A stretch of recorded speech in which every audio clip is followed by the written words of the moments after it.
Assalamualaikum warahmatullahi wabarakatuh. Perkenalkan, nama saya Nova Ramadayanti dengan NIM 121190123 dari Program Studi Teknik Industri akan menjelaskan sedikit mengenai aktuator hidrolik.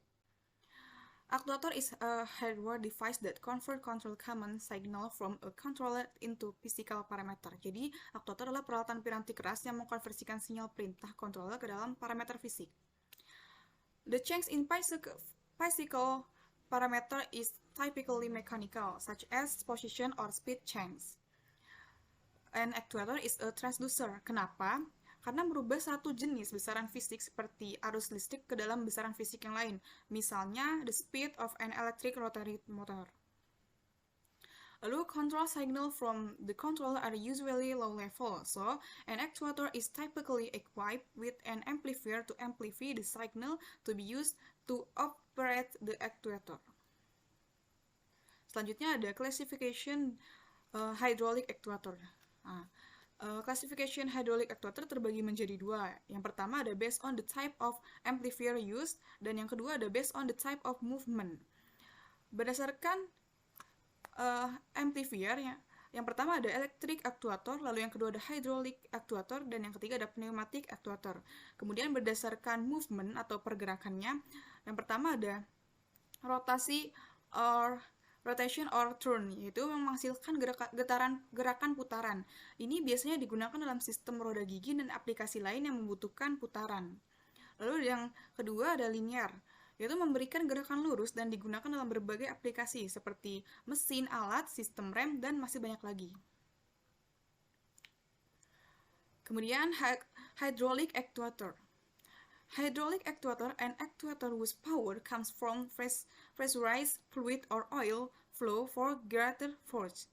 Jadi, aktuator ini merupakan aktuator yang tenaganya berasal dari aliran fluida atau oli yang bertekanan untuk gaya yang lebih besar. Actuator hydraulic use fluid to amplify controller command signal with linear or rotational movement. Aktuator hidrolik menggunakan fluida untuk memperkuat signal perintah controller dengan gerakan linear atau rotasi. Lalu, aktuator hidrolik, a device for converting hydraulic energy into mechanical energy. Aktuator hidrolik juga adalah alat untuk mengubah energi hidrolik menjadi energi mekanik. Selanjutnya ada main components of a hydraulic actuator. Ada tiga. Yang pertama ada cylinder, piston, dan sealing system. Cylinder, yaitu yang menghasilkan gaya mekanis dalam gerakan linear untuk berbagai aplikasi. Nah, kalau piston, itu batang piston memanjang melalui kepala silinder dan memanfaatkan gaya fluida hidrolik untuk menarik atau memanjang. Piston sendiri berfungsi untuk mengubah energi panas yang ada di ruang pembakaran menjadi tenaga mekanik. Lalu sealing system. Segel ditempatkan di sekitar piston untuk menjaga tekanan yang benar di dalam laras. Sealing system ini berguna untuk merapatkan oli agar tidak bocor atau menetes hingga ke ruang bakar sehingga menyebabkan masalah pada mesin. Kemudian, working principle of hydraulic actuator. Prinsip kerja hydraulic actuator ini didasarkan pada Pascal law. The statement declares that the pressure applied to a fluid in a closed space will propagate evenly through the entire fluid. Jadi prinsip kerja hidrolik aktuator ini didasarkan pada hukum Pascal yang menyatakan bahwa tekanan yang diterapkan pada cairan dalam ruang tertutup akan merambat secara merata ke seluruh bagian cairan tersebut. This principle is applied to convert hydraulic pressure into mechanical motion. Dalam konteks aktuator hidrolik ini, prinsip ini diaplikasikan untuk mengubah tekanan hidrolik menjadi gerakan mekanis. So, dengan mengatur tekanan cairan dan mengendalikan aliran dengan katup dan sistem kontrol, gerakan linear aktuator hidrolik juga bisa diatur dengan presisi yang tinggi. Prinsip ini memungkinkan aktuator hidrolik menghasilkan daya angkat, dorong, atau pergerakan linear lainnya dengan kekuatan dan kontrol yang diandalkan. Kombinasi antara tekanan hidrolik dan perubahan ukuran area memungkinkan energi hidrolik diubah menjadi gerakan mekanis yang kuat dan presisi dalam berbagai aplikasi industri dan otomotif. And the next adalah types of actuator. Di sini ada 4. Yang pertama ada hydraulic cylinder. Silinder hidrolik adalah salah satu jenis aktuator hidrolik paling umum dan populer yang dirancang untuk memberikan gerakan linear maju mundur. Silinder hidrolik digunakan dalam aplikasi yang memerlukan daya angkat, dorong, atau penarikan yang kuat. Lalu di second ada hydraulic motor atau motor hidrolik. Motor hidrolik adalah aktuator yang mengubah energi hidrolik menjadi gerakan rotasi. Hydraulic motor ini biasanya digunakan dalam aplikasi yang memerlukan putaran yang berkekuatan tinggi. Motor hidrolik juga sangat efisien dalam menghasilkan torsi yang besar pada kecepatan rendah dan sangat cocok untuk menggerakkan komponen yang memerlukan daya tinggi. Lalu ada hydraulic servo. Servo hidrolik adalah jenis aktuator yang dikendalikan dengan presisi tinggi. Teknologi servo hidrolik memungkinkan gerakan yang sangat akurat dan cepat yang membuatnya sangat sesuai untuk aplikasi yang mengharuskan posisi atau kecepatan yang tepat dan dapat diatur secara real time. Kemudian ada hydraulic wheel drive system. Sistem penggerak roda hidrolik adalah aktuator yang digunakan pada kendaraan dan mesin bergerak. Nah, sistem ini menggantikan transmisi mekanis konvensional dan menggunakan aktuator hidrolik untuk menggerakkan roda kendaraan. Keuntungan utamanya adalah kemampuan untuk mengontrol traksi secara independen pada setiap roda, memberikan kelincahan dan daya angkat yang optimal dalam berbagai kondisi medan. Kemudian ada implementation of hydraulic actuator. Yang pertama ada hydraulic cylinder. Excavator arm and used to control precision movements in metalworking machine or material processing. Jadi, silinder hidrolik ini di dunia industri konstruksi, silinder ini digunakan untuk mengangkat beban berat atau menggerakkan mekanisme seperti lengan ekskavator. Selain itu, di industri manufaktur, silinder ini digunakan untuk mengendalikan gerakan presisi dalam mesin, pengerjaan logam, atau pemrosesan material.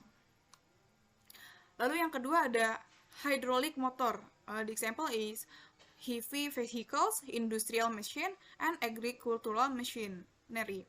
Lalu di motor hidrolik ini putaran berkekuatan tinggi seperti pada kendaraan berat, mesin industri, dan mesin pertanian. Daya tingginya seperti gear motor, roda kendaraan, atau conveyor. And the next is hydraulic servo. Motion control system in CNC, computer numerical control machine, and industrial robotic. Jadi contoh penggunaan servo hidrolik ini termasuk kontrol gerak pada mesin CNC, komputer numerical control, dan tentu saja pada robotik industri. And the last one is hydraulic wheel drive system. Nah, sistem penggerak roda hidrolik ini contohnya seperti construction trucks, agricultural vehicles, and off-road vehicles. Lalu selanjutnya ada kelebihan dan kekurangan aktuator hidrolik. Kelebihan. Yang pertama ada can be a lubricant and coolant. Fluida hidrolik ini bisa dipakai sebagai pelumas dan pendingin. And the second is small size can generate large force or torque. Nah, dengan ukuran kecil ini dapat menghasilkan gaya atau torsi yang besar. Nah, kemampuan menghasilkan torsi yang besar ini pada dasarnya penting dalam aplikasi yang membutuhkan daya gerak yang tinggi. Misalnya, dalam mesin industri berat seperti mesin penggilingan, pemotongan, atau mesin pengangkat yang digunakan dalam industri konstruksi. And the next is high speed of response,